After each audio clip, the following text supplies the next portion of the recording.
नाम नईम है, जैसे बताया, टेक्निकल डायरेक्टर NIC में हूँ और वक्फ कंप्लायंस प्रोजेक्ट का नेशनल प्रोजेक्ट कोऑर्डिनेटर मुझे बनाया गया है। पिछले 2-2.5 साल से हम लोग इस स्कीम के तहत कंप्लायंस प्रोग्राम पर काम कर रहे हैं। मैं आपको कुछ थोड़ी सी इसमें ग्लिम्सेस बताना चाहता हूँ, प्रॉब्लम्स क्या है वक्फ से रिलेटेड और हम लोग किस चीज़ को एड्रेस कर रहे हैं कंप्लायंस प्रोसेस से ICTs को यूज़ करते हुए।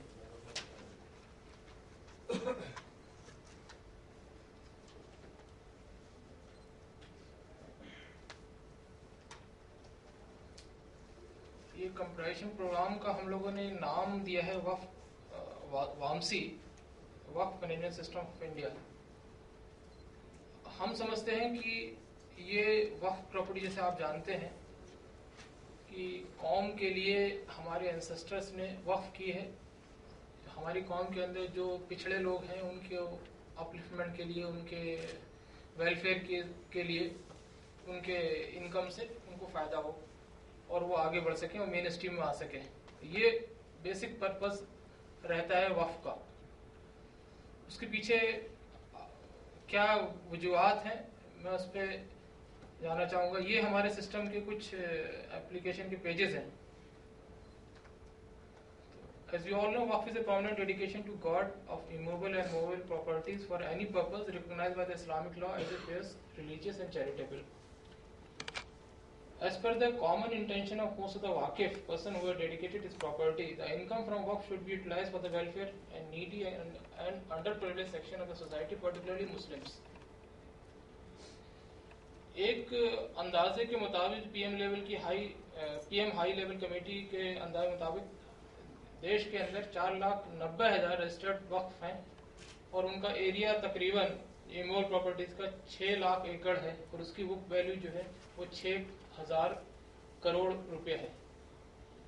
अगर उसको करंट मार्केट वैल्यू से देखा जाए, जिसको अगर 20 टाइम्स ले लिया जाए बुक वैल्यू को, तो 1,20,000 करोड़ रुपए बनती है।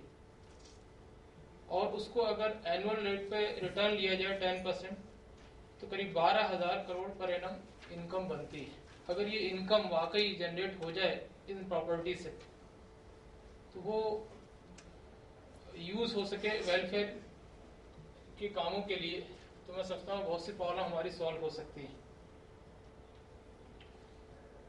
ये जो मैनेजमेंट है वक्फ का, वो इतना मैशअप है, कोई उसको ठीक करना भी नहीं चाहता है या कुछ इसके वेस्टर्न इंटरेस्ट नहीं करना चाहते लोग।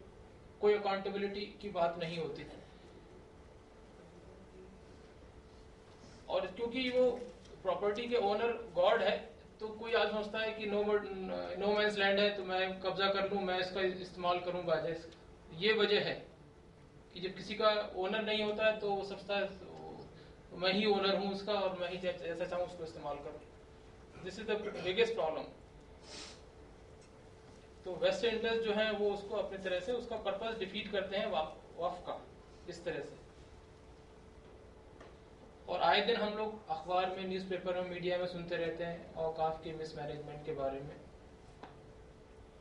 कभी कभी जमीन बेच दी जाती है वक्फ की, जबकि वंस वक्फ ऑलवेज वक्फ कहा जाता है। एक बार वक्फ कर दी तो हमेशा जिंदगी भर के लिए, हमेशा हमेशा के लिए वक्फ है।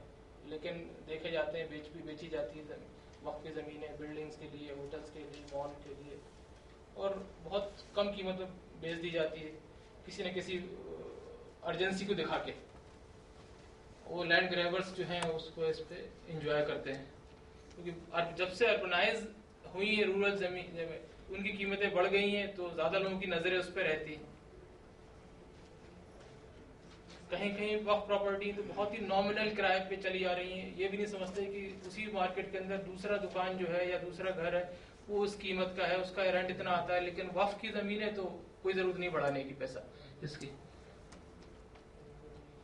तो इन्हीं सब चीजों को रखते हुए सेंट्रल गवर्नमेंट ने एक स्कीम बनाई कि वक्फ प्रॉपर्टीज को कंप्राइज किया जाए फेजेस के अंदर। तो पहले फेजेस में ये डिसीजन लिया कि कोर एक्टिविटी जो वक्फ बोर्ड करते हैं उनको कंप्राइज किया जाए। कोर एक्टिविटीज में क्या है कि एटलीस्ट पहला काम ये है कि इन्वेंटराइज किया जाए वक्फ प्रॉपर्टीज को।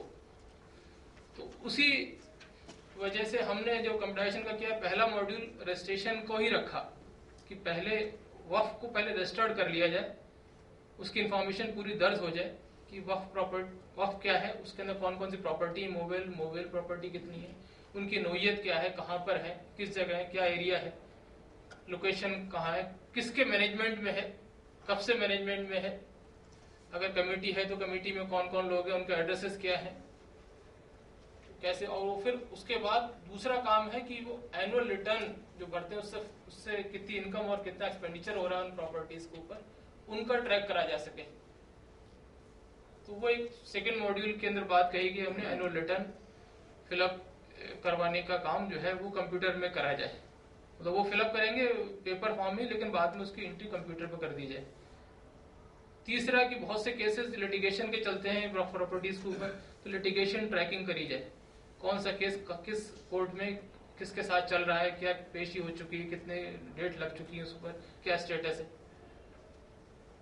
चौथा कि जिन प्रॉपर्टी का वक्फ बोर्ड खुद मैनेज करता है, जो डायरेक्ट मैनेजमेंट में आती है, वक्फ बोर्ड भी, क्योंकि वक्फ बोर्ड जो है वो पॉलिटिकल अपॉइंटेड लोग होते हैं, उनके कुछ अपने वेस्टेड इंटरेस्ट होते हैं, तो वो जो प्रॉपर्टीज को किराए पे देते हैं, लीज पे देते हैं, उन प्रोसेसेस को भी कंप्यूटराइज किया जाए, उनकी इंफॉर्मेशन भी सिस्टम पे होना चाहिए।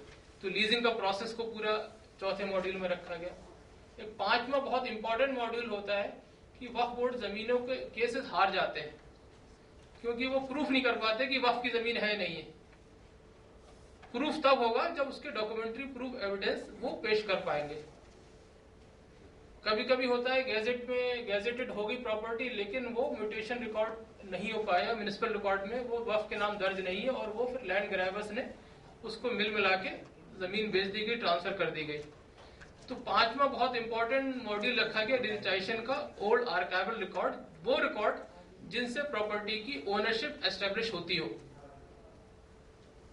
तो ये काम के अंदर हम लोग करीब 2-2.5 साल से लगे हुए हैं, और इस पे क्योंकि ये काम बहुत बड़ा है और इसमें बहुत चैलेंजेस हैं, तो सक्सेस जितनी एक्सपेक्टेड थी उतनी नहीं है, लेकिन फिर भी काफी कुछ हमने अचीव किया है।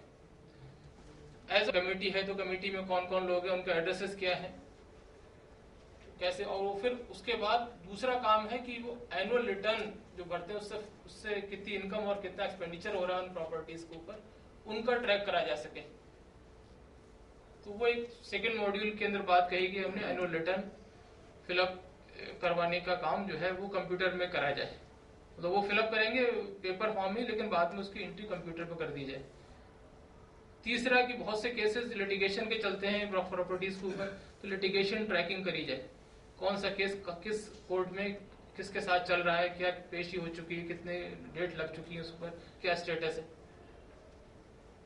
चौथा कि जिन प्रॉपर्टी का वक्फ बोर्ड खुद मैनेज करता है, जो डायरेक्ट मैनेजमेंट में आती है, वक्फ बोर्ड भी, क्योंकि वक्फ बोर्ड जो है वो पॉलिटिकल अपॉइंटेड लोग होते हैं, उनके कुछ अपने वेस्टेड इंटरेस्ट होते हैं, तो वो जो प्रॉपर्टीज को किराए पे देते हैं, लीज पे देते हैं, उन प्रोसेसेस को भी कंप्यूटराइज किया जाए, उनकी इंफॉर्मेशन भी सिस्टम पे होना चाहिए।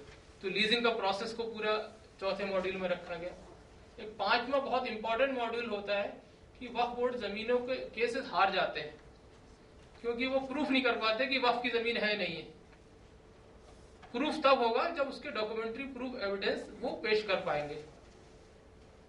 कभी कभी होता है गैजेट में गैजेटेड होगी प्रॉपर्टी, लेकिन वो म्यूटेशन रिकॉर्ड नहीं हो पाया, म्युनिसिपल रिकॉर्ड में वो वक्फ के नाम दर्ज नहीं है, और वो फिर लैंड ग्रैबर्स ने उसको मिला के जमीन बेच दी गई, ट्रांसफर कर दी गई। तो पांचवा बहुत इंपॉर्टेंट मॉड्यूल रखा गया डिजिटाइजेशन का, ओल्ड आर्काइवल रिकॉर्ड, वो रिकॉर्ड जिनसे प्रॉपर्टी की ओनरशिप एस्टेब्लिश होती हो। तो ये काम के अंदर हम लोग करीब 2-2.5 साल से लगे हुए हैं, और इस पे क्योंकि ये काम बहुत बड़ा है और इसमें बहुत चैलेंजेस हैं, तो सक्सेस जितनी एक्सपेक्टेड थी उतनी नहीं है, लेकिन फिर भी काफी कुछ हमने अचीव किया है। एज ऑन टुडे हम 1,75,000 वक्फ प्रॉपर्टीज को रजिस्टर्ड कर पाए हैं डिफरेंट वक्फ बोर्ड से। इसमें 30 वक्फ बोर्ड है, लेकिन 24 ने अभी काम स्टार्ट कर दिया है कंप्यूटराइज में एंट्री करने के लिए। तो ये स्टेटस है अभी का। तो उसमें दूसरे मॉड्यूल्स में भी लोग एंट्री कर रहे हैं, और सेकेंड फेज में हम लोगों ने ये ट्राई करने की कोशिश करी कि हम इन प्रॉपर्टीज को GIS मैप के जरिए हम दिखा सके प्रॉपर्टी के कहां पर है एक्चुअली में लोकेटेड ऑन अर्थ। तो वो सेकेंड फेज में हम टेकअप करेंगे। पहले इन्वेंटराइज कर लें हम और फिर एक्चुअली प्रॉपर्टी पता चल जाए कहां पर है, फिर जाकर उसकी जीपीएस कोऑर्डिनेट्स लेने के बाद उसको ट्रांसफर डेटाबेस में करने के बाद we will be able to show the property on map.